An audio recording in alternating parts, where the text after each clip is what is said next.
അഭിവന്യ പിതാക്കന്മാരെ,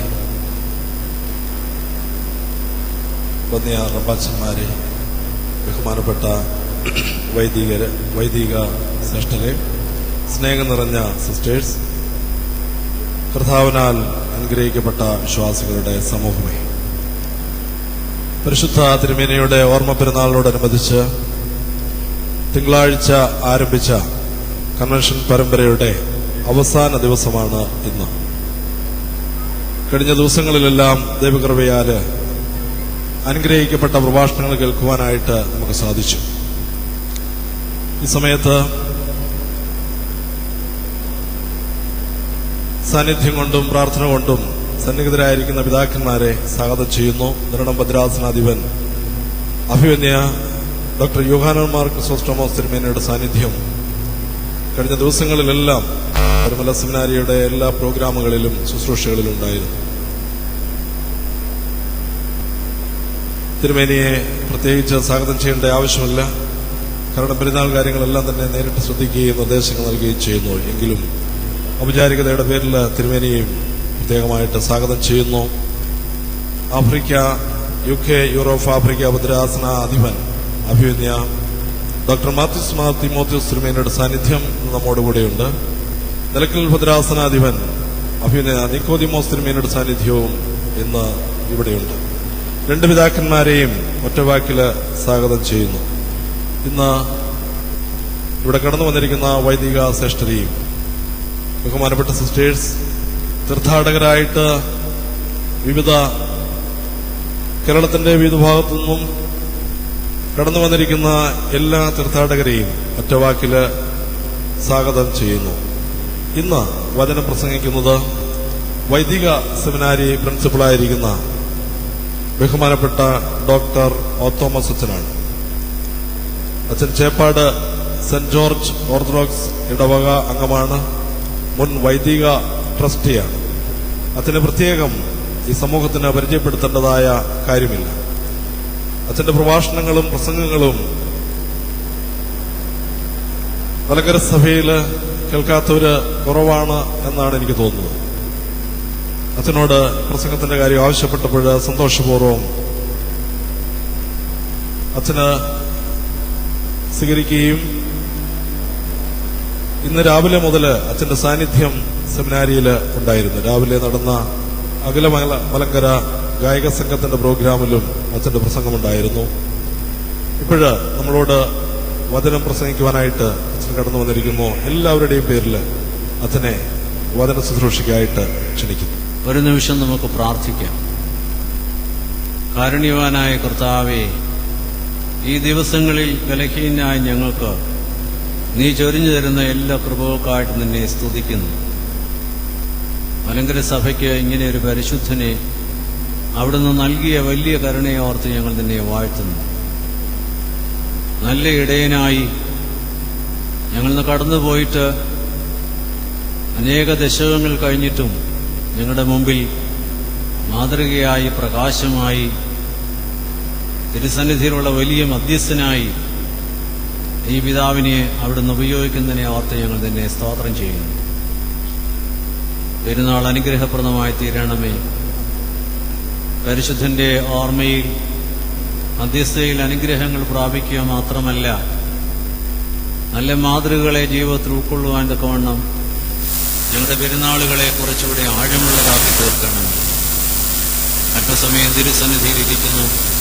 ആവശ്യമായ കൃപകളും ചിന്തകളും അവിടുന്ന് തരണമേ. നിനക്കും നിന്റെ പിതാവിനും പരിശുദ്ധാത്മാവിനും സ്തുതിയും സ്തോത്രവും കരയേറ്റുവാനായിട്ട് തന്നെ. ത്രിയേക ദൈവത്തിന് മഹത്വമുണ്ടാകട്ടെ. അഭിവന്യ തിരുമേനിമാരെ, വന്യ വൈദികരെ, കർത്താവിൽ പ്രിയ വിശ്വാസികളുടെ സമൂഹമേ, ആമുഖമായി ഒന്നും പറയേണ്ട ആവശ്യമില്ല. ബഹുമാനപ്പെട്ട MC കുര്യാക്കോസച്ചൻ എന്നെ നല്ല വാക്കുകൾ പരിചയപ്പെടുത്തി സ്വാഗതം ചെയ്തു. ആ വാക്കുകൾക്ക് നന്ദി അറിയിക്കട്ടെ. പെരുന്നാളിനു ചേർന്നുള്ള പ്രസംഗ പരമ്പരയിൽ ഈ ദിവസം പ്രസംഗിക്കുവാനായിട്ട് അദ്ദേഹം എന്നോട് ആവശ്യപ്പെടുകയും ദൈവം തമ്പുരാൻ അങ്ങനെ അവസരം നൽകുകയും ചെയ്തതിൽ ദൈവത്തെ സ്തുതിക്കുകയും ചെയ്യും. ഞാൻ അല്പസമയം തിരുവചനത്തിൽ നിന്ന് ധ്യാനിക്കുവാനായി എടുത്തിട്ടുള്ള വേദഭാഗം സുപരിചിതമായ ഒരു വേദഭാഗം തന്നെയാണ്. പല കാര്യങ്ങൾ ആലോചിക്കാതിരുന്നില്ല. എങ്കിലും തിരുമേനിയുടെ പരിശുദ്ധനായ ഓർമ്മയോട് ചേർന്നുള്ള തിരുമേനിയുടെ ജീവിതവുമായി ബന്ധപ്പെടുത്തി ചില ചിന്തകൾ പറയണമെന്ന് ആഗ്രഹിച്ചതുകൊണ്ട് ഞാൻ ആ വേദഭാഗം എടുക്കുകയായിരുന്നു. പരിശുദ്ധനായ മത്തായി ശ്ലീഹായുടെ സുവിശേഷം 6-ാം അധ്യായത്തിന്റെ 5 മുതലുള്ള വാക്യങ്ങളാണ്. നിങ്ങൾ പ്രാർത്ഥിക്കുമ്പോൾ കപടഭക്തിക്കാരെ പോലെ ആകരുത്. അവർ മനുഷ്യർക്ക് വിളങ്ങേണ്ടതിന് പള്ളികളിലും തെരുക്കോണുകളിലും നിന്നുകൊണ്ട് പ്രാർത്ഥിക്കുവാൻ ഇഷ്ടപ്പെടുന്നു. അവർക്ക് പ്രതിഫലം കിട്ടിപ്പോയി എന്ന് ഞാൻ സത്യമായിട്ട് നിങ്ങളോട് പറയുന്നു. നീയോ പ്രാർത്ഥിക്കുമ്പോൾ അറയിൽ കിടന്ന വാതിലടച്ച് രഹസ്യത്തിലുള്ള നിന്റെ പിതാവിനോട് പ്രാർത്ഥിക്കാം. രഹസ്യത്തിൽ കാണുന്ന നിന്റെ പിതാവ് നിനക്ക് പ്രതിഫലം തരും. പ്രാർത്ഥിക്കയിൽ നിങ്ങൾ ജാതികളെ പോലെ ജൽപ്പനം ചെയ്യരുത്. അതിഭാഷണത്താൽ ഉത്തരം കിട്ടുമെന്നല്ലോ അവർക്ക് തോന്നുന്നത്. അവരോട് തുല്യരാകരുത്. നിങ്ങൾക്ക് ആവശ്യമുള്ളത് ഇന്നതെന്ന് നിങ്ങൾ യാചിക്കും മുമ്പേ നിങ്ങളുടെ പിതാവ് അറിയുന്നുവല്ലോ. നിങ്ങൾ ഈവണ്ണം പ്രാർത്ഥിപ്പീൻ. അത് കഴിഞ്ഞ് ലോർഡ്സ് പ്രെയറാണ്, കർത്താവ് പഠിപ്പിച്ച പ്രാർത്ഥനയാണ് വിശുദ്ധ മത്തായി അവിടെ കൊടുത്തിരിക്കുന്നത്. ഈ വേദഭാഗത്തിന് മുഖവുര ആവശ്യം. ഞാൻ ഈ വേദഭാഗം എടുത്തത് ഈ പ്രാവശ്യത്തെ പെരുന്നാളിന്റെ നോട്ടീസിൽ പരിമല തിരുമേനിയെക്കുറിച്ച് കൂടുതൽ തിരുമേനിയുടെ സൂക്തങ്ങളിൽ ഉദ്ധരിക്കപ്പെടുന്ന വാക്യം അത് ചേർത്തുകൊണ്ടുള്ള കുറച്ചുകൂടെ വാക്യങ്ങൾ ഈ പ്രാവശ്യത്തെ നോട്ടീസിലുണ്ട്. ആ നോട്ടീസിൽ പ്രാർത്ഥനയെക്കുറിച്ചുള്ള ആശയമാണ്. എനിക്ക് അല്പസമയം പങ്കിടാൻ ആഗ്രഹിച്ചത് പ്രാർത്ഥനയുടെ ഒരു രീതിശാസ്ത്രം, ഒരു മെത്തഡോളജിയാണ്. അത് യേശുക്രിസ്തു പഠിപ്പിച്ചതും പരിമല തിരുമേനി പഠിപ്പിച്ചതും പരിമല തിരുമേനി അനുഭവിച്ചതും വളരെ സാധർമ്മ്യമുള്ളതാണെന്ന് ഒന്ന് ഓർമ്മിപ്പിക്കുകയും നമ്മുടെ പ്രാർത്ഥനയുടെ രീതിശാസ്ത്രം അതിലേക്ക് മാറണമെന്ന് ഒന്ന് ഓർമ്മിപ്പിക്കുകയും ചെയ്യാനായിട്ടാണ്. നോട്ടീസിൽ തിരുമേനിയുടെ സൂക്തങ്ങൾ ഉദ്ധരിച്ചിരിക്കുന്നത് ഇപ്രകാരമാണ്. നമുക്കറിയാവുന്നത് ഞാനൊന്നുകൂടെ വായിക്കട്ടെ. പ്രാർത്ഥന എന്നത് ശൈശവത്തിലെ ഉത്സാഹവും യൗവനത്തിലെ ആശ്രയവും വാർദ്ധക്യത്തിലെ സമാധാനവുമാകും. ഹൃദയം നിറഞ്ഞ ഭക്തിയോടെ ചെയ്യുന്ന പ്രാർത്ഥന ദൈവം കൈക്കൊള്ളുകയും ഒരു അനുഗ്രഹ രൂപിയായി അത് നമുക്ക് തിരികെ ലഭിക്കുകയും ചെയ്യും. പിന്നീടുള്ള വാക്യം മറ്റൊരു സ്ഥാനത്ത് നിന്ന് ഉദ്ധരിച്ചതാണെങ്കിലും അതിനോട് ചേർത്ത് തന്നെ ചിന്തിക്കാം. ജനങ്ങളുടെ ഇടയിൽ സത്യം, സന്മാർഗ ആചരണം, വിശ്വാസം, ഭക്തി, പരസ്പര ബഹുമാനം ഇവയെ വളർത്താൻ സഹായിക്കുന്നതത്രേ പ്രാർത്ഥന. നിത്യവും ദൈവപ്രാർത്ഥന ചെയ്യുന്നവൻ ഒരിക്കലും അസത്യവാനോ ദുർമാർഗിയോ അവിശ്വാസിയോ ഭക്തിഹീനനോ ജനദ്വേഷിയോ സ്വാമിദ്രോഹിയോ ആയിത്തീരുന്നതല്ല. ഈശ്വര പ്രാർത്ഥന ഈ ലോകത്തെ പലവിധത്തിലും ദൈവത്തിന്റെ പാതാരവിന്ദങ്ങളോട് ചേർക്കുന്ന പൊന്നിൻ ചങ്ങലയത്രേ പരിമല തിരുമേനി. ഞാൻ വിശുദ്ധ മത്തായിയിലെ കർത്താവ് പ്രാർത്ഥനയെക്കുറിച്ച് പഠിപ്പിച്ച ഭാഗവും പരിമല തിരുമേനി പ്രാർത്ഥനയെക്കുറിച്ച് പഠിപ്പിച്ച ഭാഗവും രണ്ടും കൂടെ ഉദ്ധരിച്ച് പ്രാർത്ഥനയുടെ ഒരു രീതിശാസ്ത്രം അല്പസമയം നിങ്ങളോടൊപ്പം പങ്കിടാനായിട്ട് ഞാൻ കർത്താവിൽ ശരണപ്പെടുകയാണ്. ഇവിടെ വളരെ വ്യക്തമായി നമുക്ക് കാണാവുന്ന ഒരു കാര്യം, നമ്മുടെ കർത്താവാകട്ടെ പരിമല തിരുമേനിയാകട്ടെ പ്രാർത്ഥിച്ചു കഴിയുമ്പോൾ ഈ ലോകത്തിലെ എല്ലാ സൗഭാഗ്യങ്ങൾക്കും നിങ്ങൾക്ക് ലഭിക്കും എന്നുള്ള ആശയം തരുന്നില്ല. നമ്മൾ പ്രാർത്ഥനയെ വളരെ ലാഘവത്തോടെ കാണുന്ന ഒരു കാലഘട്ടത്തിലാണ് നാം ജീവിക്കുന്നത്. നമ്മുടെ ആഗ്രഹങ്ങളുടെ പൂർത്തീകരണമാണ് പ്രാർത്ഥനയുടെ ആത്യന്തിക ലക്ഷ്യമായി ഇന്ന് നാം സ്വീകരിക്കുന്നു. പിന്നെയും മറ്റൊരു മാറ്റം കൂടെ ഈ കാലഘട്ടത്തിൽ ഉണ്ടാകുന്നുണ്ട്. പ്രാർത്ഥനയുടെ രീതികൾ വിവിധ സഭകളിൽ ഉണ്ടായിട്ടുള്ളതൊക്കെ മലങ്കര ഓർത്തഡോക്സ് സഭയും അനുകരിക്കേണ്ട കാലമായി എന്ന് പഠിപ്പിക്കുകയും ചിന്തിക്കുകയും ചെയ്യുന്ന ആൾക്കാര് നമ്മുടെ ഇടയിൽ ഉണ്ടായി വന്നിട്ടുണ്ട്. അവിടെയാണ് പരിമള തിരുമേനി ജീവിച്ച കാലഘട്ടത്തിന്റെ ആ പ്രത്യേകതയും ഇന്നത്തെ കാലഘട്ടത്തിന്റെ പ്രത്യേകതയും കൂടെ കൂട്ടി യോജിപ്പിച്ച് നാം ചിന്തിക്കേണ്ടത്. ഒട്ടേറെ വെല്ലുവിളികളുള്ള ഒരു കാലഘട്ടത്തിലാണ് പരിമള തിരുമേനി ജീവിച്ചത്. പ്രത്യേകിച്ചും നമ്മുടെ സഭയുടെ ആത്മീയതയാണ് വളരെ ശക്തമായി ചോദ്യം ചെയ്തത്. അത് നവീകരണ തിരുമേനിയുടെ കാലഘട്ടത്തിൽ കത്തോലിക്ക സഭയുടേതല്ലായിരുന്നു, നവീകരണ സഭകളുടേതായ കടന്നേറ്റമായി. ഞാൻ ആ സഭകളെ ഒന്നും ന്യായം വിധിക്കുകയല്ല. തിരുമേനി അങ്ങനെ ആരെയും ന്യായം വിധിച്ചിട്ടില്ല. ഓരോരുത്തർക്ക് ഓരോ രീതിയുണ്ട്. പക്ഷേ പരിമള തിരുമേനി ഈ സഭയെ സത്യവിശ്വാസത്തിൽ നിലനിർത്തുവാനായിട്ട്, എന്നാൽ അവർ സ്വീകരിച്ച ആ മാർഗം നമുക്ക് സ്വീകരിക്കാമെന്നുള്ള ചിന്ത പരിമള തിരുമേനിക്ക് ഉണ്ടായി. ഇപ്പൊ നമ്മുടെ സഭയിലെ ചില ബുദ്ധിജീവികൾ പോലും പറയുന്നത് കേൾക്കാം, നമ്മുടെ ആൾക്കാരൊക്കെ പല പ്രസ്ഥാനങ്ങളിലേക്ക് ഒഴുകിപ്പോകുന്നത് കൊണ്ട് നമുക്ക് കരിസ്മാറ്റിക് പ്രസ്ഥാനം തുടങ്ങണം. കത്തോലിക്ക സഭ തുടങ്ങി, കണ്ടില്ലേ, അവരുടെ ഇടയിൽ ആത്മാഭിഷേകം, പരിശുദ്ധാത്മാ അഭിഷേകം എന്ന് വേണ്ട അനേക രീതിയിൽ അവർ തുടങ്ങി. അത്ഭുത കേന്ദ്രങ്ങൾ അവർ സൃഷ്ടിക്കുന്നു, അനേകം വിശുദ്ധന്മാരെ സൃഷ്ടിക്കുന്നു. മലങ്കര സഭ അറച്ചു നിൽക്കുകയാണ്. 2 പരിശുദ്ധന്മാരെ സൃഷ്ടിച്ചിട്ടുള്ളൂ, ഇനി അനേകം പരിശുദ്ധന്മാരെ സൃഷ്ടിക്കണം. കത്തോലിക്ക സഭ അനുദിനം പരിശുദ്ധന്മാരെ സൃഷ്ടിച്ചുകൊണ്ടിരിക്കുന്നു. കത്തോലിക്ക സഭയെ പോലെയുള്ള നവീകരണ കേന്ദ്രങ്ങൾ ഉണ്ടാക്കണം. അവിടെ വലിയ വലിയ അതിശയങ്ങൾ നടക്കുന്ന പോലെ നമ്മൾ അതുപോലെ നടത്തണം. ഒരു കൂട്ടർ അങ്ങനെ, വേറൊരു കൂട്ടർ പറയുന്നത്, നോക്കുക, നവീകരണ പ്രസ്ഥാനങ്ങളിൽ എന്തു വലിയ ഉണർവാണ് കാണുന്നത്. അവിടെ വലിയ ഉണർവും വലിയ അതിശയവും, അവിടെ വളരെ ആവേശവും ഉന്മാദ തിമിർപ്പും ഉല്ലാസവും ആഹ്ലാദവും എന്ന് വേണ്ട വലിയ സന്തോഷത്തിന്റെ അനുഭവങ്ങളാണ്. അതുകൊണ്ട് അതേപോലെയുള്ള രീതി നമ്മളും തുടങ്ങണം. ഇത് നമ്മുടെ സഭയിലെ തന്നെ അനേകം ആൾക്കാര് പറഞ്ഞുകൊണ്ടിരിക്കുന്ന ഒരു കാര്യമാണ്. എന്നിട്ട് അതിനെ സ്വീകരിക്കുന്ന കുറച്ചുപേരും ഉണ്ടായി വന്നിട്ടുണ്ട്.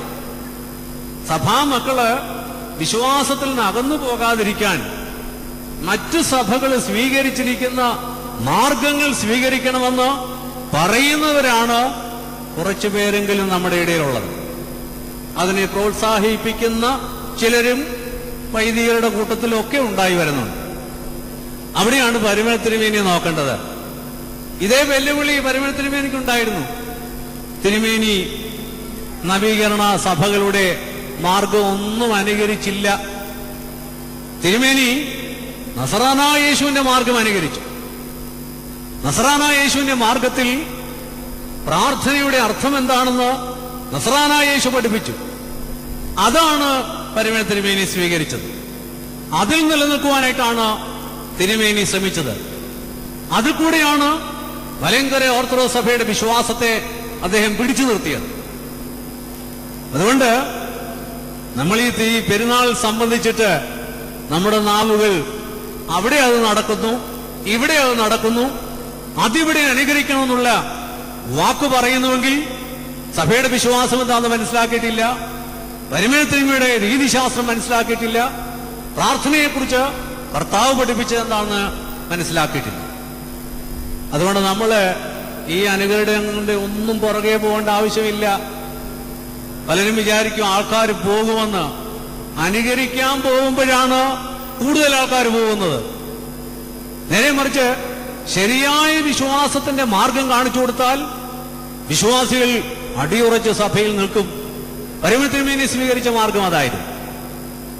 ആ മാർഗത്തിൽ ഈ പ്രാർത്ഥന പരിമളത്തിരുമേനിക്ക് എങ്ങനെയായിരുന്നു? ഈ വേദഭാഗത്ത് നസ്രാനായ യേശു പഠിപ്പിച്ചത് എന്തായിരുന്നു? ഞാനിത് രണ്ടും ഒരു സാധർമ്മ്യം കാണുകയാണ്. 4-5 കാര്യങ്ങൾ വേഗത്തിൽ പറഞ്ഞ് അവസാനിപ്പിക്കാം. ഒന്നാമത്തെ കാര്യം, പ്രാർത്ഥന മനുഷ്യനെ തിന്മയിൽ നിന്ന് വിടുവിക്കുവാൻ വേണ്ടിയുള്ളതാണ്.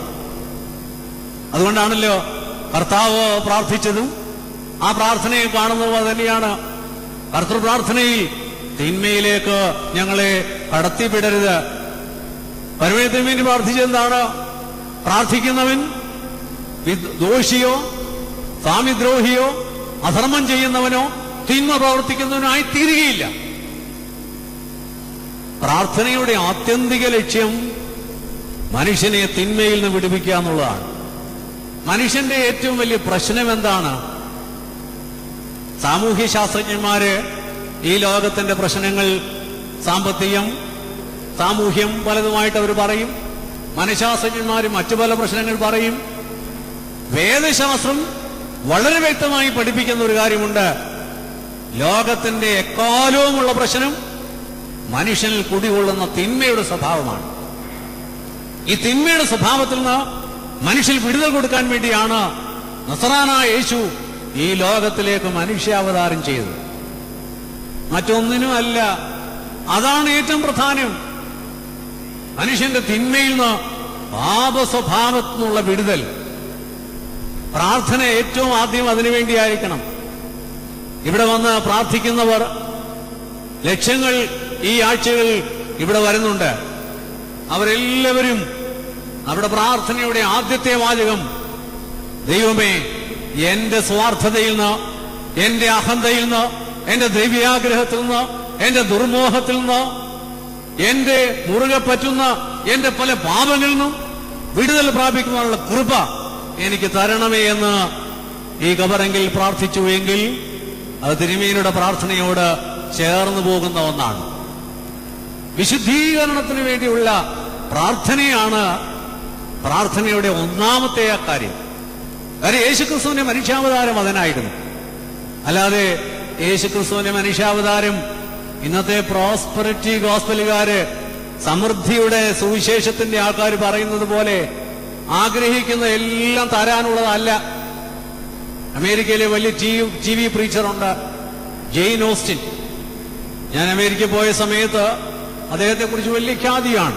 TVയിൽ ഭയങ്കര പ്രസംഗങ്ങൾ നടത്തി അനേകായിരങ്ങളെ ആകർഷിക്കുന്ന വ്യക്തിയാണ്. അദ്ദേഹത്തിന്റെ ഒരു പുസ്തകം ഞാൻ ചെന്ന വീട്ടിൽ വായിക്കുവാനായിട്ട് എനിക്ക് തന്നു. ഞാൻ ആദ്യത്തെ കുറച്ച് പേജുകൾ വായിച്ചിട്ട് അത് മടക്കി വെച്ചു. വായിച്ചിട്ട് വലിയ കാര്യമൊന്നുമില്ല. അത് തുടങ്ങുന്നത് ഇങ്ങനെയാണ്: ഞാനും എന്റെ ഭാര്യയും കൂടെ ഒരു വീട്ടിൽ പോയി, വലിയൊരു ബംഗ്ലാവ്. അപ്പോൾ എന്റെ ഭാര്യ എന്നോട് പറഞ്ഞു, നമുക്കിതുപോലൊരു ബംഗ്ലാവ് വേണം. അവിടെ ഞാൻ അവളോട് പറഞ്ഞു, നീ എന്തിനാ അത് ഇത്രയും ചെറുതാക്കുന്നത്? കുറച്ചുകൂടെ വലിയൊരെണ്ണം ദൈവത്തോട് ചോദിച്ചുകൂടായോ? ദൈവത്തിന്റെ ഭണ്ഡാരത്തിൽ സമൃദ്ധമായല്ലേ ധനമുള്ളത്, എത്ര ചോദിച്ചാലും തരികയില്ലേ? ഞാനും ഭാര്യയും കൂടെ ദൈവത്തോട് ചോദിച്ചു. കൃത്യം 6 മാസം കഴിഞ്ഞപ്പോൾ ഞങ്ങൾക്ക് ചോദിച്ചതിന്റെ 10 മടങ്ങ് വലിപ്പമുള്ള വലിയ കൊട്ടാരം. ദൈവത്തിന് സ്തോത്രം, ഹല്ലേലൂയ. പിന്നെ ഞാൻ ആ പുസ്തകം അധികം വായിച്ചില്ല. ഇത് ആത്മീയതയുമായി ബന്ധപ്പെട്ടതാണെന്ന് എന്റെ എളിയ അറിവിലും വേദശാസ്ത്ര പരിജ്ഞാനത്തിലും ബോധ്യപ്പെട്ടിട്ടുള്ള കാര്യമല്ല. ഏറ്റവും പ്രധാനം, യേശുമ്പുരാനെ കുറിച്ച് യോഹന്നാൻ സ്നാപകൻ സാക്ഷ്യപ്പെടുത്തിയത്, ഇത് ലോകത്തിന്റെ പാപത്തെ ചുമക്കുന്ന ദൈവത്തിന്റെ കുഞ്ഞാട് കടന്നു പോകുന്ന ഒന്നാണ്. ക്രിസ്തു ലോകത്തിന് നൽകിയത് ഈ പാപത്തിനുള്ള വിടുതലാണ്. നമ്മുടെ ഈ സമൂഹത്തിന്റെ പ്രശ്നങ്ങളിൽ ഇന്ന് ഏറ്റവും വലിയ പ്രശ്നം എന്താണ്? മനുഷ്യന്റെ പാപ സ്വഭാവം വളരെയധികം വർദ്ധിച്ചിരിക്കുന്നു. 3-4 വയസ്സ് പ്രായമുള്ള കുഞ്ഞുങ്ങളെ പീഡിപ്പിക്കുന്ന നിലയിൽ എല്ലാവരും അങ്ങനെ ആയി എന്ന് പറയല്ല. എങ്കിലും അത് പൊതുവെ സൂചിപ്പിക്കുന്ന മനുഷ്യന്റെ പാപ സ്വഭാവത്തിന്റെ വളർച്ചയാണ്. ഇത് രാഷ്ട്രീയക്കാർക്ക് പ്രശ്നമുള്ളതല്ല, സാമൂഹിക യാസൂച്യന്മാർക്ക് പ്രശ്നമല്ല. അവർ വേണേ പറയാം അവരെയൊക്കെ തുറുങ്കിലടിച്ച് കൊന്നേക്കണം. അവരാരും യേശുക്രിസ്തു മനുഷ്യനെ കുറിച്ച് പഠിപ്പിച്ചത് അല്ലെ വേദപുസ്തകം വെളിപ്പെടുത്തിയത് എല്ലാ തിന്മകളുടെ ഉറവിടം മനുഷ്യന്റെ ഉള്ളിൽ തിന്മ കടന്നുപോയി. ആ തിന്മ ഇന്നും സജീവമായിട്ടുണ്ട്, നിങ്ങളിലും എന്നിലും ഉണ്ട്. ഓരോരുത്തരെ ഇവിടെ നിന്ന് നോക്കണം. കഴിഞ്ഞ ഞായറാഴ്ച അതുകൊണ്ടാണല്ലോ ആരാധനാ വർഷത്തിന്റെ അവസാനത്തെ ദിവസത്തിൽ വായിച്ച വേദഭാഗത്ത് പറഞ്ഞു, ഒരു കുറവ് നിനക്കുണ്ട്. പലർക്കും പല കുറവായിരിക്കാം. ഈ കുറവുകളെ കുറിച്ചുള്ള ബോധ്യം, അനുതാപം, പശ്ചാത്താപം, ഇതാണ് പ്രാർത്ഥനയിലെ നമ്മുടെ ഒന്നാമത്തെ വിഷയമാകേണ്ടത്. അതാണ് പരമത്തിനുമേനിയും പ്രാർത്ഥിച്ചത്.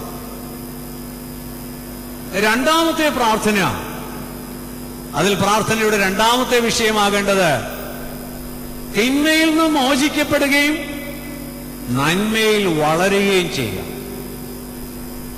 തിന്മയിൽ നിന്ന് നിങ്ങൾ ഞാനും വലിയ പാപത്തിലൊന്നും വീണില്ല എന്ന് പറഞ്ഞതുകൊണ്ട് നമ്മുടെ ആത്മീയ ജീവിതം പൂർണ്ണമായില്ല. യേശുക്രിസ്തു എന്ന തലയോളം നിങ്ങൾ ഞാനും വളരണം.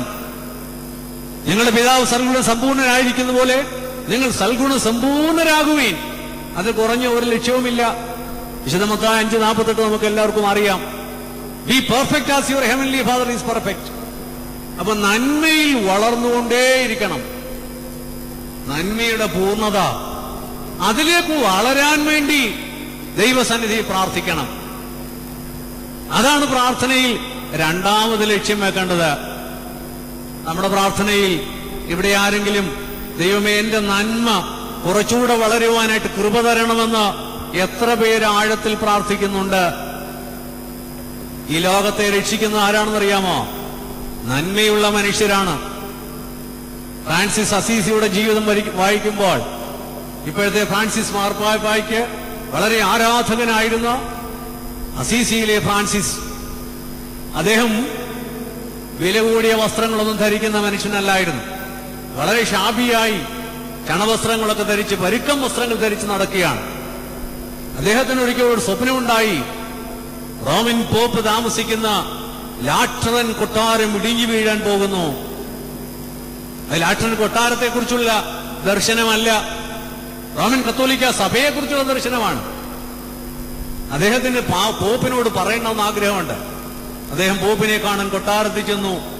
പോപ്പിനെ കാണാൻ അദ്ദേഹത്തിന് അനുവാദം കൊടുത്തില്ല. കാര്യം ഫ്രാൻസിസ് അലഞ്ഞു തിരിഞ്ഞ് നടക്കുന്ന ഒരു ഭിക്ഷുവാണ്. റോമാ പോപ്പിനെ കാണത്തക്കവണ്ണം അദ്ദേഹത്തിന് സ്ഥാനമാനങ്ങളൊന്നുമില്ല. 2-3 ദിവസം ഈ ഫ്രാൻസിസ്, അസീസിയിലെ ഫ്രാൻസിസ് ഇങ്ങനെ ആ കൊട്ടാരത്തിന്റെ വളപ്പിലൊക്കെ ഒരു ഭ്രാന്തനെ പോലെ ചുറ്റി നടന്നു. പക്ഷെ 3-ാം ദിവസം കഴിഞ്ഞപ്പോൾ അന്നത്തെ പോപ്പ് ആ മനുഷ്യനെയും കൊണ്ടുവരാൻ പറഞ്ഞു. അപ്പോഴേ റോമാ പോപ്പിനെ കയറി കാണുവാനായി ഈ മനുഷ്യൻ സാധാരണ വേഷം പോലുമില്ല, വളരെ അലങ്കൃതമല്ലാത്ത രീതിയിലുള്ള വസ്ത്രധാരണം നടത്തിയിട്ടുള്ള പാവപ്പെട്ട മനുഷ്യൻ, ഫക്കീർ എന്ന് വിളിക്കപ്പെടാവുന്ന നിലയിൽ അദ്ദേഹം അതൊക്കെ കൊട്ടാരത്തിനകത്ത് കയറി ചെന്നു. പോപ്പിനെ കണ്ടു കൈമുത്തി. എനിക്ക് ഒരു ദർശനമുണ്ടായി, ആ ദർശനം അങ്ങയോട് പറയുവാനായിട്ടാണ് ഞാൻ ഈ 2-3 ദിവസം ഇവിടെ ഇങ്ങനെ ചുറ്റിത്തിരിഞ്ഞത്. അപ്പൊ പോപ്പ് പറഞ്ഞുകൊള്ളുക, വിഷമമൊന്നും തോന്നല്ലേ? ഇല്ല, പറഞ്ഞുകൊള്ളുക. പോപ്പിനോട് പറഞ്ഞു, അങ്ങിരിക്കുന്ന ഈ ലാട്രൻ കൊട്ടാരം തകർന്നു വീഴാൻ പോവുകയാണ്. പോപ്പ് അത് കേട്ടിട്ട് മറുപടി പറഞ്ഞു. എന്താണെന്നറിയാമോ? ഫ്രാൻസിസ് പ്രതീക്ഷിച്ച മറുപടി അല്ലായിരുന്നു പോപ്പ് മറുപടി പറഞ്ഞത്. ഞാൻ മനസ്സിലാക്കി, ഇന്നലെ ഞാൻ ദർശനം കണ്ടു. ഈ തകർന്നു വീഴുന്ന കൊട്ടാരം താങ്ങുവാൻ ഒരു കൈകൾ മുന്നോട്ട് വന്നു. ആ കൈകൾക്ക് ബലമുണ്ടെന്ന് ഞാൻ മനസ്സിലാക്കുന്നു. ഉടനെ തന്നെ ഫ്രാൻസിസ് ചോദിച്ചു, അത് ആരുടെ കൈകളാണ്? റോമൻ പോപ്പ് മറുപടി പറഞ്ഞു, അത് അങ്ങയുടെ കൈയാണ്. റോമാ പോപ്പാര് സ്ഥാനമാനങ്ങളിൽ ഫ്രാൻസിസ് ആരാണ്? ആരുമല്ല. പക്ഷെ റോമാ പോപ്പിന് തലേ ദിവസം അദ്ദേഹത്തിന് ദർശനം ലഭിച്ചു എന്നാണ്. ഈ സഭ നശിക്കാനായിട്ട് പോവുകയാണ്. പക്ഷെ അത് അതിനെ താങ്ങുവാനായി അസീസിയിലെ ഫ്രാൻസിസ് പറയുന്ന ഒരു വിശുദ്ധൻ എഴുന്നേറ്റിരുന്നു. അദ്ദേഹത്തിന്റെ കൈകൾ ലാട്ടൻ കൊട്ടാരത്തെ താങ്ങും, ആ സഭയെ താങ്ങും. ഫ്രാൻസിസ് അതിനെ തനിക്ക് കൊടുത്തൊരു കോംപ്ലിമെന്റ് ആയിട്ടൊന്നും സ്വീകരിച്ചില്ല. പക്ഷെ ഫ്രാൻസിസ് ആണ് പിൽക്കാലങ്ങളിൽ, ആ കാലഘട്ടങ്ങളിൽ കത്തോലിക്ക സഭയെ താങ്ങി നിർത്തിയത്. ഇന്നും ഒരു വലിയ ശക്തിയാണ് അസീസിയിലെ ഫ്രാൻസിസ്.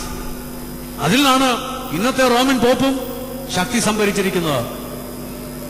മലങ്കര സഭയെ സംബന്ധിച്ചിടത്തോളം പരിമേൽ തിരുമേനി റോമൻ കത്തോലിക്ക സഭയ്ക്ക് അസീസിയിലെ ഫ്രാൻസിസ് പോലെയാണ് മലങ്കര ഓർത്തഡോക്സ് സഭയ്ക്ക് പരിശുദ്ധനായ പരിമേൽ തിരുമേനി. ഈ സഭയെ താങ്ങിയതാണ്, ഈ സഭയെ പിടിച്ചു നിർത്തിയതാണ്. മറ്റാരുടെയും രീതി സ്വീകരിച്ചുകൊണ്ടല്ല. ജീവിത വിശുദ്ധിയും നന്മയിലുള്ള വളർച്ചയും, നന്മയിലേക്ക് വളരുകയായിരുന്നു. പ്രത്യേകിച്ചും അദ്ദേഹത്തെക്കുറിച്ച് വായിക്കുമ്പോൾ, നിങ്ങളൊക്കെ വായിച്ചിട്ടുള്ളവരായിരിക്കും, എന്നേക്കാളും വായിച്ചിട്ടുള്ളവർ കാണും. ജെറുസലേമിൽ അദ്ദേഹം പോയല്ലോ. ഇന്ന് ജെറുസലേമിൽ പോയി വന്നവരെല്ലാവരും, ഞാൻ ആരെയും ന്യായം വിധിക്കുന്നില്ല, കാരണം ഞാൻ ന്യായം വിധിച്ചാൽ തെറ്റാവും. ഞാൻ ജെറുസലേമിൽ പോകാത്ത ആളാണ്. അതുകൊണ്ട് ഞാൻ ആരെയും പോയവരെ ന്യായം വിധിക്കുന്നില്ല. അവർക്കെല്ലാം ആത്മീയമായ നല്ല അനുഭവങ്ങൾ ഉണ്ടായിട്ടുണ്ടെങ്കിൽ നല്ലത് തന്നെ. പക്ഷേ പരിമല തിരുമേനിയിൽ കണ്ട ഒരു നന്മയുള്ള വളർച്ച മറ്റാരിലും, ചിലരൊന്നല്ല അനേക പ്രാവശ്യം ജെറുസലേമിൽ പോയിട്ട് വന്നിട്ടുണ്ട്. ഞാൻ അവരെ ആരെയും ന്യായം വിധിക്കുകയല്ല. പരിമല തിരുമേനി ഒരിക്കലേ പോയുള്ളൂ. പക്ഷെ ഒരിക്കൽ പോയിച്ചു വന്നു കഴിഞ്ഞപ്പോൾ അദ്ദേഹം മനസ്സിലാക്കി, ഞാൻ ക്രിസ്തുവിനെ വേണ്ടവണ്ണം അറിഞ്ഞിട്ടില്ല. ഞാൻ ക്രിസ്തുവിനെ അറിയുന്നുവെങ്കിൽ അധസ്ഥരുടെ ഇടയിൽ പ്രവർത്തനം തുടങ്ങിയെങ്കിൽ മതിയാകൂ. അവർ കഷ്ടപ്പെടുന്നവരാണ്, വേദനിക്കുന്നവരാണ്. അദ്ദേഹം മടങ്ങി വന്ന് ഈ പള്ളിയിൽ വെച്ച് അദ്ദേഹം പ്രസംഗിച്ചു. ആ പ്രസംഗം ഭക്തവചനത്തിന്റെ കൂട്ടത്തിൽ പല പുസ്തകങ്ങളിൽ ക്രോഡീകരിച്ചിട്ടുണ്ട്. അദ്ദേഹം എഴുതിയിരിക്കുക, അദ്ദേഹം പ്രസംഗിച്ചു, അയ്യോ മനുഷ്യജാതിയിൽപ്പെട്ട ഈ പാവത്തുകൾ ഇത്ര കഷ്ടതയിലും വേദനയിലും കഴിയുമ്പോൾ അവരെ യഥാർത്ഥ ഭക്തിയിലേക്കും യഥാർത്ഥ നന്മയിലേക്കും വിളിച്ച് അവരെ വളർത്തേണ്ടത് നമ്മുടെ കടമയാണ്. നമുക്ക് അവർക്ക് വിദ്യാഭ്യാസം കൊടുക്കണം, അവരെ വളർത്തണം. എത്ര നാൾക്ക് മുമ്പാണ് അത് പറഞ്ഞതിന് ശേഷമാണ് ഭാരതത്തിലെ, കേരളത്തിലെ പല നവോത്ഥാന നായകരും, അത് ആരെയും ചെറുതാക്കി പറയല്ല, ശ്രീനാരായണ ഗുരുവാണെങ്കിലും ചട്ടമ്പിസ്വാമികളാണെങ്കിലും അതുപോലെ ഈ കേരളീയ സമൂഹത്തിൽ നവോത്ഥാനത്തിന് വേണ്ടി ശ്രമിച്ച പലരും ശബ്ദമുയർത്തുന്നതിന് മുമ്പ് പരിമളത്തിന് വേണ്ടി ശബ്ദമുയർത്തിയിരുന്നു. പക്ഷെ ഞങ്ങളും ഞാനും അതൊന്നും കാണുകയില്ല. നമ്മള് സ്വാർത്ഥമായ ആഗ്രഹങ്ങൾ പൂർത്തീകരിക്കാനുള്ള അന്ധത കൊണ്ട് പരിമള തിരുമേനി കാണേണ്ട വിധത്തിൽ ഇന്നും നമ്മൾ കണ്ടിട്ടില്ല. അവിടെയാണ് തിരുമേനിക്ക് ക്രിസ്തുവിനെ കണ്ടപ്പോൾ മനസ്സിലായി, ഓരാ, ഞാൻ വളർന്നിട്ടില്ല, ഇനി ഞാൻ ഒത്തിരി വളരുവാനുണ്ട്. ഈ വളർച്ചയാണ്, ഈ നന്മയിലേക്കുള്ള വളർച്ചയാണ് പരിമള തിരുമേനിയെ പ്രാർത്ഥനയിൽ കൂടെ മുന്നോട്ട് നയിച്ചത്. ഞാൻ രണ്ടാമത് പറയാൻ ആഗ്രഹിച്ച ആശയം അതാണ്. മൂന്നാമത്തത്, പരിമള തിരുമേനിയുടെ പ്രാർത്ഥന തനിക്ക് വേണ്ടി ആയിരുന്നില്ല, മറ്റുള്ളവർക്ക് വേണ്ടി ആയിരുന്നു എന്ന് മാത്രമല്ല, അത് വേദനയോട് നിർവഹിച്ചു. ഇന്നൊട്ടേറെ മധ്യസ്ഥ പ്രാർത്ഥനകൾ എല്ലാ കൂട്ടായ്മകളും നടത്തുന്നുണ്ട്. സമാജം കൂടുമ്പോഴേ, സൺഡേ സ്കൂൾ കൂടുമ്പോഴേ, അല്ലെങ്കിൽ പ്രാർത്ഥനകൾ കൂടുമ്പോഴേ ലിസ്റ്റ് വെച്ച് പ്രാർത്ഥിക്കുകയാണ്.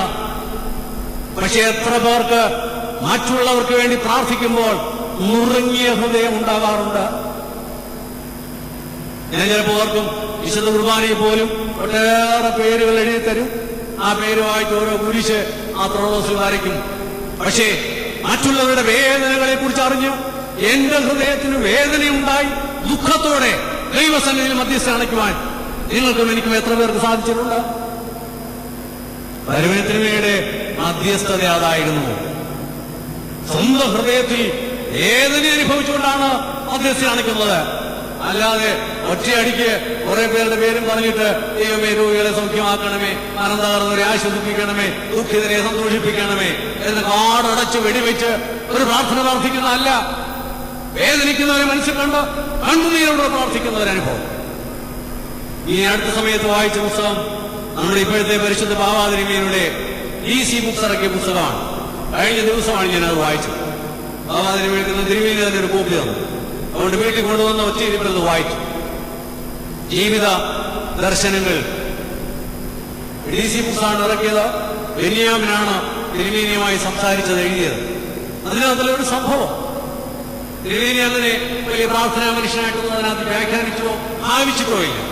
എങ്കിലും കണ്ണുനീര് കലർന്ന ഒരു പ്രാർത്ഥനയ്ക്ക് മറുപടി ഉണ്ടായ ഒരു സംഭവം അതിനകത്ത് എഴുതിയിട്ടുണ്ട്. തിരുമേനി കെ പോളച്ചനായി എറണാകുളം പള്ളിയിലെ അസിസ്റ്റന്റ് വികാരിയായിരിക്കുകയാണ്. അവിടെ പള്ളിയിലെ ആ മേടയിൽ തന്നെയാണ് അദ്ദേഹം താമസം. രാത്രി 1 മണിയായപ്പോൾ താഴെ വരാന്തയിൽ ഒരു മുട്ട് കേട്ടു. അദ്ദേഹം മുകളിൽ താഴെ ഇറങ്ങി വന്നു കഴിഞ്ഞപ്പോൾ നല്ല മഴയുള്ള സമയമാണ്. മഴ നനഞ്ഞ് ഒരു ഭാര്യയും ഭർത്താവുമാണ് തോന്നുന്നു. ഭാര്യയും ഭർത്താവ് തന്നെയായിരുന്നു. ഒരു കുഞ്ഞിനെ ആർത്ത അണച്ചിട്ടുണ്ട്. എന്തായിരിക്കും? കുഞ്ഞിന് അസുഖമായിരിക്കും. കുഞ്ഞിനെ ആശുപത്രിയിൽ കൊണ്ടുപോകാൻ വേണ്ടി വല്ല പൈസയോ വല്ലതും ചോദിക്കാൻ വന്നവരായിരിക്കും. ഏകദേശം രാത്രി 1 മണിയായി. ഓളച്ചൻ വിവരം അന്വേഷിച്ചപ്പോൾ അതല്ല വിവരം. ഈ തോളത്ത് കിടക്കുന്ന കുഞ്ഞ് മരിച്ചു കിടക്കുകയാണ്. 6 മാസം പ്രായമുള്ള കുഞ്ഞ് മരിച്ചു കിടക്കുകയാണ്. അവര് തൃശ്ശൂർന്ന് ട്രെയിൻ കയറി തിരുവനന്തപുരം മെഡിക്കൽ കോളേജിൽ ഈ കുഞ്ഞിനെ കൊണ്ടുപോകാൻ വേണ്ടി, ആ കുഞ്ഞിന് ചികിത്സ കൊടുക്കാൻ വേണ്ടി കൊണ്ടുപോവുകയായിരുന്നു. വഴിക്ക് വെച്ച് കുഞ്ഞ് മരിച്ചു.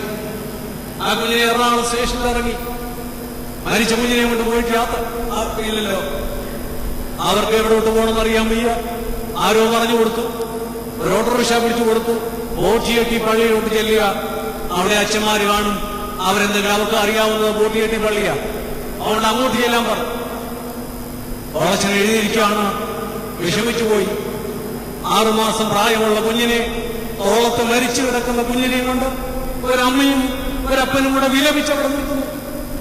ആ കുഞ്ഞിനെ അവർക്ക് ആഗ്രഹം ഒന്ന് മാത്രമേ ഉള്ളൂ, ഒരു പള്ളി സെമിത്തേരിയിൽ അടക്കണം. നിയമത്തിന്റെ നൂലാമാലകളില്ലേ നമ്മുടെ പള്ളികളിൽ വല്ലതും അടക്കുമോ?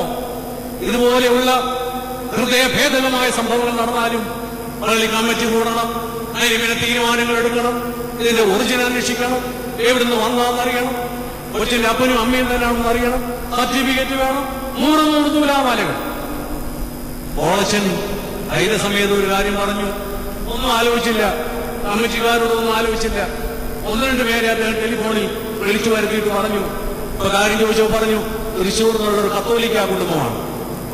അദ്ദേഹം പറഞ്ഞു, അപ്പോ ആരോ പള്ളിയിൽ നിന്ന് വന്നവരുടെ കൂടെ ആ രാത്രി മരിച്ച കുഞ്ഞിനെയും കൊണ്ട് കഴിയാനായി ഒരു വീട്ടുകാർ സമ്മതിച്ചു. അപ്പനും അമ്മയും കുഞ്ഞിനെയും കൊണ്ടുപോയി ആ വീട്ടിൽ കഴിഞ്ഞു. ഓളച്ചൻ പറഞ്ഞു, ഞാനൊരു കാര്യം ചെയ്യാം, കത്തോലിക്ക അച്ഛനുമായിട്ട് ഞാനൊന്ന് ബന്ധപ്പെടാം. ആ അച്ഛൻ ഈ കുഞ്ഞിന്റെ മൃതശരീരം അടക്കാൻ തയ്യാറാകുന്നുവെങ്കിൽ ആ കുഞ്ഞിനെ അവിടെ അടക്കട്ടെ. ഇല്ലെങ്കിൽ നാളെ ഈ കുഞ്ഞിനെ ഞാൻ നമ്മുടെ പള്ളി സെമിത്തേരിയിൽ ഞാൻ അടക്കിക്കൊള്ളാം. അതിനെ ആരോടും ആലോചിച്ചില്ലെന്നാ പറയുന്നത്. അന്നേരം വന്നവരോട് ആലോചിച്ചു. എന്നിട്ട് പറയുന്നുണ്ട്, കണ്ണുനീരോടെ പ്രാർത്ഥിച്ചു. ഇതുപോലുള്ള സംഭവങ്ങൾ ആരെയും കണ്ണുനീരണിക്കുന്നതല്ലേ? ഏതായാലും എല്ലാം പിറ്റേ ദിവസമായപ്പോൾ നമ്മുടെ കൂട്ടർ ചെന്ന് അന്വേഷിച്ചു. കത്തോലിക്ക പുരോഹിതനുമായി ബന്ധപ്പെട്ടു. അദ്ദേഹം നല്ലൊരു മനുഷ്യനായിരുന്നു. അദ്ദേഹം പറഞ്ഞു, ഒരു കത്തോലിക്ക കുടുംബമല്ലേ, ആ കുഞ്ഞിനെ ഞങ്ങളുടെ സെമിത്തേരിയിൽ അടക്കിക്കൊള്ളാം. അങ്ങനെ ആ കുഞ്ഞിനെ അടക്കിയപ്പോഴാണ് അച്ഛന് ബോധ്യമായി കണ്ണുനീരോടുള്ള മറ്റുള്ളവർക്ക് വേണ്ടിയുള്ള പ്രാർത്ഥനയ്ക്ക് ഫലമുണ്ടാകും. നിങ്ങൾ ഞാനും അത് പഠിച്ചിട്ടില്ല. കണ്ണുനീരോടുകൂടി എനിക്ക് വേണ്ടി പ്രാർത്ഥിക്കാൻ ഞാൻ പഠിച്ചിട്ടുള്ളൂ. അല്ല, വേദനിക്കുന്നവരുടെ കണ്ണുനീർ അതൊപ്പുവാൻ, അത് നമ്മുടെ പ്രാർത്ഥനയിൽ ധാരധാരയായി ഒഴുകുവാൻ അങ്ങനെ ഒരു ഹൃദയം നിങ്ങൾക്ക് എനിക്കുണ്ടായിട്ടുണ്ടോ? അവിടെയാണ് പരിവർത്തനയുടെ പ്രാർത്ഥന വ്യത്യസ്തമാകുന്നത്. അത് ഓരോരുത്തരുടെയും വേദനയെക്കുറിച്ച് ഹൃദയത്തിൽ മുറുങ്ങി പ്രാർത്ഥിക്കുകയാണ്. അല്ലാതെ ഒരു കൂട്ടപ്രാർത്ഥന, ഒരു കുറുക്കവുമില്ലാതെ ഒരു വേദനയുമില്ലാതെ പ്രാർത്ഥിക്കുന്ന പ്രാർത്ഥനയല്ലായിരുന്നു. അതായിരുന്നു പരിവർത്തനയുടെ പ്രാർത്ഥന. 4ാമത് പരിവർത്തനയുടെ പ്രാർത്ഥനയിൽ കാണുന്ന ഏറ്റവും പ്രധാനപ്പെട്ട സംഗതി എന്തായിരുന്നു? പ്രാർത്ഥിച്ചതൊക്കെ കുരിശ് വഹിക്കാനുള്ള ശക്തിക്ക് വേണ്ടി, കുരിശ് മാറിപ്പോവാൻ വേണ്ടിയല്ല, കുരിശ് വഹിക്കാനുള്ള ശക്തിക്ക് വേണ്ടി പ്രാർത്ഥിച്ചതാണ്. അതിന്റെ ജീവിതം വളരെ വ്യക്തമാണ്. തന്റെ ജീവിതത്തിലെ ഒരു കുരിശും നീങ്ങിപ്പോകാൻ അദ്ദേഹം പ്രാർത്ഥിച്ചിട്ടില്ല. നിങ്ങൾക്ക് എനിക്കും പറ്റിയില്ല. നമുക്കതുപോലെ ആത്മീയ ശക്തിയുള്ളവരല്ല. അതുകൊണ്ട് ഏത് കുരിശും വന്നോട്ടെ എന്ന് പറയത്തക്കവണ്ണം എനിക്ക് ശക്തിയില്ല. ഒരു പനി വന്നാൽ തളർന്നു പോകുന്ന സാധാരണക്കാരെക്കാളും താഴ്ന്ന അവസ്ഥയിൽ നിൽക്കുന്ന ബലഹീനായ ഒരു മനുഷ്യനാണ് ഞാൻ. അതുകൊണ്ട് ഈ പ്രസംഗിക്കുന്ന പോലെ ഏത് കുരിശും വന്നോട്ടെ ഞാൻ ശ്രമിച്ചോളാം എന്ന് പറയത്തക്കവണ്ണം ഒട്ടും ധൈര്യമുള്ള ആളല്ല. പക്ഷെ വിശുദ്ധന്മാരുടെ പ്രാർത്ഥനയിൽ അവർ കണ്ടെത്തിയ തലം അതായിരുന്നു. കുരിശ് നീങ്ങിപ്പോകാനല്ല, ആ കുരിശിനെ സഹിക്കാനുള്ള ശക്തിക്ക് വേണ്ടി. അതാണ് പൗരസ്ത്യ പാരമ്പര്യത്തിലെ പ്രാർത്ഥനയുടെ പ്രധാനപ്പെട്ട കേന്ദ്രം. അതാണ് നസ്രായനായ യേശു പഠിപ്പിച്ചത്. കഴിയുമെങ്കിൽ ഈ ഭവനം മാത്രം നീങ്ങിപ്പോകണം, എങ്കിലും എന്റെ ഇഷ്ടമല്ല അവിടുത്തെ ഇഷ്ടം നടക്കട്ടെ. പരമേശ്വരയുടെ ജീവിതത്തിലെ സംഭവം നമുക്ക് അറിയാമല്ലോ. ഒരിടത്തും കുരിശിൽ നിന്ന് അദ്ദേഹം അകന്നു പോയില്ല. 12-14 വയസ്സുള്ളപ്പോൾ ഉപ്പാപ്പനെ, ഈ വറീസ് മൽപ്പാൻ അപ്പന്റെ സഹോദരനെ വസൂരി വന്നപ്പോൾ ഈ 14 വയസ്സുള്ള ബാലൻ ശുശ്രൂഷിച്ചു. വസൂരിക്ക് ഒരു മരുന്നും കണ്ടുപിടിച്ചിട്ടില്ലാത്ത കാലം, മരണം സുനിശ്ചിതമാണ്. 14 വയസ്സുള്ള ബാലന് ഒരു പേടിയും ഉണ്ടായില്ല. അപ്പന്റെ സഹോദരനെ അദ്ദേഹം ചികിത്സിച്ചു, ശുശ്രൂഷിച്ചു. ഫലമുണ്ടായില്ല. ആ പാപ്പ മരിച്ചുപോയി. അത് കഴിഞ്ഞിട്ടോ തിരുമേനിക്ക് അദ്ദേഹത്തിന് വസൂരി വന്നു. പേടിച്ചില്ല, ഭയപ്പെട്ടില്ല. അന്നോ മരുന്നൊന്നുമില്ലായിരുന്നു. പ്രാർത്ഥനയുടെ ശക്തി, അതിലാണ് അദ്ദേഹം നിലനിന്നത്. ആ കുരിശ് വഹിക്കാനുള്ള സന്നദ്ധത ദൈവം തമ്പുരാൻ അദ്ദേഹത്തിന് കൊടുത്തു. പിന്നെയും കാലങ്ങൾ കഴിഞ്ഞു. അച്ഛനായി കഴിഞ്ഞപ്പോഴാണോ മിത്രാച്ഛനായിട്ടാണോ ഞാൻ പ്രത്യേകമായിട്ട് പലപ്പോഴും വായിച്ചൊന്നും പെട്ടെന്ന് എന്റെ മനസ്സിൽ കൃത്യമായും ഓർമ്മയിൽ നിൽക്കുന്നില്ല. ഏതായാലും അദ്ദേഹത്തിന് പുറത്തൊരു പരുവം അത് വൃണമായി വളർന്നു. വീട്ടിൽ നിന്ന് വൈദ്യനോട് പറഞ്ഞ് അതിന് പുറത്ത് പരുവിനിടാനുള്ള മരുന്നും ഒക്കെ വീട്ടിൽ നിന്ന് കൊടുത്തുവിട്ടു.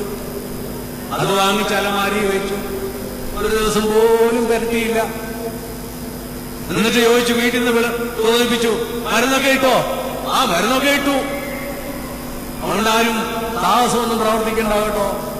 പരമേശ്വരന് എനിക്ക് സാധിച്ചു എന്ന് കരുതി ആരും സാഹസമൊന്നും, വലിയ സാഹസമൊന്നും ആരും ചെയ്യണ്ട. മരുന്നൊക്കെ അത്യാവശ്യത്തിന് വാങ്ങിച്ചു കഴിച്ചു. അതുകൂടെ നല്ലതായിരിക്കും. ഏതായാലും പരമേശ്വരന് എനിക്ക് ആ കുരിശ് വഹിക്കാൻ ഇത് ദൈവം തന്നതാണ്. അത് മാറുന്നെങ്കിൽ മാറട്ടെ, മാറിയില്ലെങ്കിൽ വേണ്ട. ഇതാണ് കുരിശിന്റെ അനുഭവം. കുരിശ് നീങ്ങിപ്പോകാനല്ല. ഈ കബറിങ്കിൽ വരുന്നവരോടും വരുന്നവരും ഞാൻ ഉൾപ്പെടെ നമുക്ക് ഈ കബറിങ്കിൽ പ്രാർത്ഥിക്കാൻ, ദൈവമേ കുരിശുണ്ട്, നിനക്ക് ഇഷ്ടമുണ്ടെങ്കിൽ മാറ്റുത്താ, ഇല്ലെങ്കിൽ സഹിച്ചോളാം, സഹിക്കാനുള്ള ശക്തി തന്നാ മതി. ഇത് പ്രാർത്ഥിക്കുന്നിടത്താണ് ഓർത്തഡോക്സ് പ്രാർത്ഥനയാവുന്നത്, ഓർത്തഡോക്സ് ആത്മീയയാവുന്നത്. പക്ഷെ ഈ ആത്മീയത ഇന്ന് ഓർത്തഡോക്സുകാർക്ക് ഇല്ലാത്തത് കൊണ്ടാണ് പറയുന്നത് നമുക്ക് കാരിസ്മാറ്റിക് യോഗം കൂടാ. അവിടെ ആൾക്കാർ സൗഖ്യമാക്കുന്നു, അവിടെ ഉന്തി വീട്ടുന്നു, തള്ളി വീട്ടുന്നു, അവിടെ ചെന്നാൽ എല്ലാവർക്കും സൗഖ്യം കിട്ടും. അവിടെ നമുക്ക് ഓർത്തഡോക്സുകാർക്കും അതുപോലുള്ള രോഗസൗഖ്യ കേന്ദ്രങ്ങൾ തുടങ്ങണം. ഇതെന്തുകൊണ്ടാണ് ഇങ്ങനെ പറയുന്നത്? ആത്മീയത എന്താണെന്ന് മനസ്സിലാക്കിയിട്ടില്ല. കുരിശ് നീങ്ങിപ്പോകാനല്ല, കുരിശിനെ സഹിക്കാനുള്ള ശക്തിക്ക് വേണ്ടി പ്രാർത്ഥിക്കുവാൻ. അതാണ് ഈ പിതാവ് പഠിപ്പിച്ചത്. അങ്ങനെയാണെങ്കിൽ ഇതൊന്നും അതിശയങ്ങൾ തേടി ഇങ്ങനെ ഓടിപ്പോകേണ്ട കാര്യമൊന്നുമില്ല. നസ്രായനായ യേശു വളരെ വ്യക്തമായിട്ടാണ് വേദപുസ്തകത്തിൽ പഠിപ്പിച്ചത്. വക്രതയും ദോഷവുമുള്ള തലമുറ അടയാളം അന്വേഷിക്കുന്നു. ഞാൻ ഈ തലമുറയ്ക്ക് അടയാളം കൊടുക്കുകയില്ല, യോഹന്നയുടെ അടയാളം മാത്രമേ കൊടുക്കുള്ളൂ. ഇതിന്റെ കർത്താവ് അന്നും പറഞ്ഞതാ. പക്ഷേ ഇന്നത്തെ തലമുറ വക്രതയും ദോഷവുമുള്ള തലമുറയാണ്. അതുകൊണ്ട് അവര് ഇങ്ങനെ അതിശയങ്ങൾ ചോദിക്കുക, അടയാളങ്ങൾ ചോദിക്കുക. അത് വക്രതയും ദോഷവും വർദ്ധിച്ച തലമുറയായതുകൊണ്ടാണ് അടയാളങ്ങൾ കൂടുതൽ ചോദിക്കുന്നത്. യഥാർത്ഥ ആത്മീയത ഉള്ളവര് അടയാളങ്ങൾ അധികം ചോദിക്കുകയില്ല. ഓരോ ദിവസവും അടയാളമാണ്, ഓരോ ദിവസവും ദൈവത്തിന് നടത്തിപ്പാണ്. എന്തിനത് കൂടുതൽ ചോദിക്കുന്നു? ഇന്ന് നിങ്ങൾ ഞാനും ജീവിച്ചത് ദൈവത്തിന്റെ കൃപയിലല്ലേ? നമ്മളെ ദൈവം വഴി നടത്തിയില്ലേ? ഇതിൽ കൂടുതൽ നമുക്ക് വേണോ? പോരാ. വക്രതയും ദോഷമുള്ള തലമുറയാ നമ്മള്. അതുകൊണ്ട് നമുക്ക് ഈ കിട്ടുന്നൊന്നും പോരാ, പിന്നെയും പിന്നെയും പിന്നെയും അതിശയങ്ങൾ നടക്കണം, പിന്നെയും പിന്നെയും പിന്നെയും അത്ഭുതങ്ങൾ നടക്കണം. അതിവിടം കൊണ്ട് പറ്റിയില്ലെങ്കിൽ അത്ഭുതങ്ങൾ നടക്കുന്നിടത്തോട്ട് പോകണം.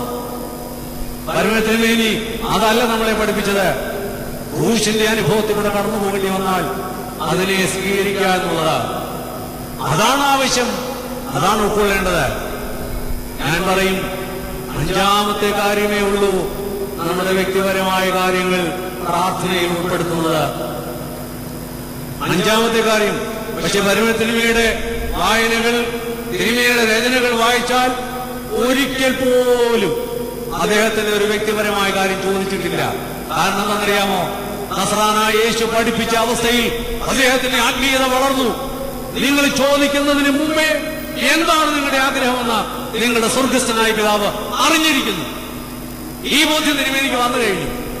അതുകൊണ്ട് തിരുമേനി ഞാൻ വായിച്ചിട്ടുള്ളത് ഒരിക്കൽ പോലും അദ്ദേഹത്തിന്റെ ഒരു കാര്യം ദൈവത്തോട് ചോദിച്ചിട്ടില്ല. എനിക്കത് തരണമെന്നോ ഇത് തരണമെന്നോ ഒരു വാചകവും ഞാൻ കണ്ടിട്ടില്ല. കാരണം എന്താണ്? നസ്രാനായ യേശു പഠിപ്പിച്ചതിലേക്ക് അദ്ദേഹം എത്തിച്ചേർന്നു. രഹസ്യത്തിൽ കാണുന്ന പിതാവിനോട് പ്രാർത്ഥിച്ചു. ആ രഹസ്യത്തിൽ കാണുന്ന പിതാവിന് അറിയാം. നീ ചോദിക്കുന്നതിന് മുമ്പ് എന്താണ് നിന്റെ ആവശ്യമെന്ന് രഹസ്യത്തിൽ കാണുന്ന പിതാവിന് അറിയാം. അതുകൊണ്ട് പരമത്തിനുമേനി ഒന്നും ചോദിച്ചില്ല. നമ്മൾ ആ അവസ്ഥയിലേക്ക് വളർന്നാൽ നല്ലതായിരുന്നു. ഞാൻ വളർന്നിട്ടില്ല. എന്റെ സ്വകാര്യ ആവശ്യങ്ങളൊക്കെ ഞാൻ ചോദിക്കാറുണ്ട്. നമ്മൾ ഈ പ്രാർത്ഥനയുടെ രീതിശാസ്ത്രം അങ്ങ് തിരിച്ചിട്ടിട്ട് പരമത്തിനുമേനി ചോദിക്കാതിരുന്ന അഞ്ചാമത്തെ കാര്യം നമ്മൾ ഒന്നാമതാക്കി മാറ്റി. എന്നിട്ട് നമ്മളങ്ങ് പ്രാർത്ഥിച്ചോളുക. പരമത്തിനുമേനി ഒരിക്കലും ചോദിക്കാതിരുന്ന അതിന്റെ സ്വന്തമായ കാര്യം അത് നമ്മൾ ഒന്നാമതാക്കി ഇട്ടിട്ട് നമ്മൾ നിരന്തരം പ്രാർത്ഥിക്കുകയാണ്. തിരുമേനിയുടെ കവറെങ്കിലും നമ്മൾ ഈ ഒന്നാമത്തെ കാര്യം ആദ്യം ചോദിക്കുന്നത്.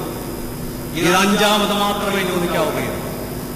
ബാക്കി 4 കാര്യങ്ങൾ ആദ്യം ചോദിക്കണം.